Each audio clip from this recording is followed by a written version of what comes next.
आज तक आप सीख रहे थे कि आपने ऑर्डिनरी डिफरेंशियल इक्वेशन को कैसे सॉल्व करना है, चाहे वो कॉशी फॉर्म में, चाहे आइलर फॉर्म में है, जो वेरिएबल कोएफिशिएंट या कांस्टेंट कोएफिशिएंट के साथ या एग्जैक्ट डिफरेंशियल इक्वेशन करके। बट आज के बाद आप सीखेंगे कि जब डिफरेंशियल इक्वेशन एक से ज़्यादा हो जाए, जैसे यहाँ ये जो दो इक्वेशंस दिखाई दे रही हैं, this is a system of simultaneous differential equation.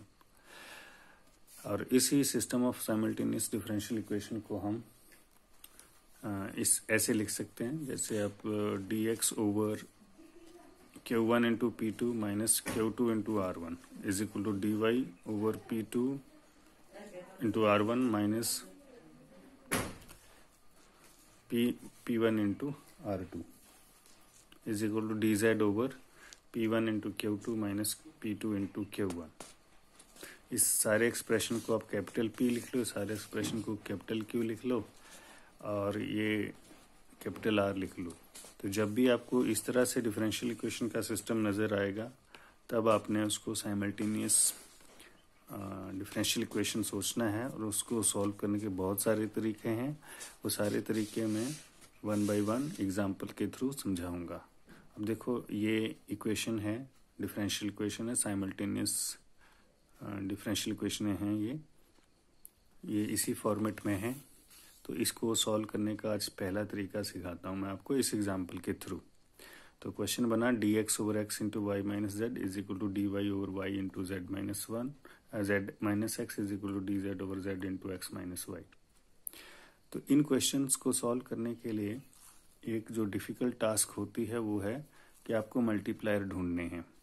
अब जैसे कि मैंने ये 1 1 1 मल्टीप्लायर ढूंढे हैं। अब इन मल्टीप्लायर का मतलब ये है कि आपने इन 1 1 से सारे न्यूमरेटर को भी मल्टीप्लाई करना है, डिनोमिनेटर को भी मल्टीप्लाई करना है और बाद में कर देना ऐड।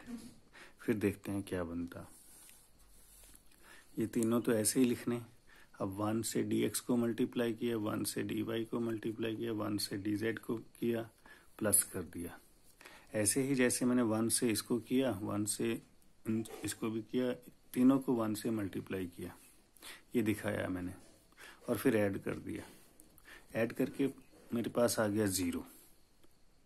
अब ये जो नीचे वाला 0 है, 0 इसको आप शिफ्ट कर सकते हैं कहीं भी इधर को क्रॉस में। तो मेरे पास रह जाएगा dx plus dy plus dz equal to 0। अब इसकी करेंगे इंटीग्रेशन। dx का इंटीग्रेशन हुआ x, dy का इंटीग्रेशन हुआ y, dz का हुआ z, और इधर आ गया कांस्टेंट। तो ये मेरे पास एक सॉल्यूशन बन जाता है इंटीग्रेट करने के बाद। अब फिर से मैंने इसी सिस्टम में मल्टीप्लायर लिए हैं 1 by X, 1 by Y, 1 by Z. इसका मतलब ये होता है कि dx को भी 1 बाई एक्स से मल्टीप्लाई करना है, dy को भी 1 बाई वाई से मल्टीप्लाई करना है, dz को 1 ओवर z से मल्टीप्लाई करना है और ऐड कर देना है। ये ऐड कर दिया। और नीचे इसको जब 1 बाई एक्स से मल्टीप्लाई करूंगा तो x कट जाएगा, इसको जब 1 बाई वाई से मल्टीप्लाई करूंगा तो y कट जाएगा, यहाँ से z कट जाएगा, और सारे सबको जब मैं जोड़ूंगा तो फिर से 0 आ जाएगा। तो मकसद यही होना चाहिए कि यहाँ 0 आ जाए। ये 0 आ गया। अब इस 0 को फिर शिफ्ट कर दो इधर, तो ये सारे 0 हो जाएंगे। तो 1 over X dx plus 1 over Y plus 1 over z dz equal to 0 हो जाएगा। इसको इंटीग्रेट करो, log x log y log z equal to log b।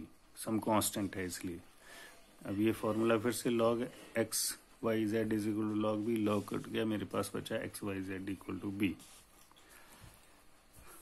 तो ये दोनों मिला के, एक ये और एक ये x y z equal to b, ये दोनों मिला के मेरे पास कंप्लीट इंटीग्रल या सोल्यूशन देंगे गिवन डिफरेंशियल इक्वेशन का।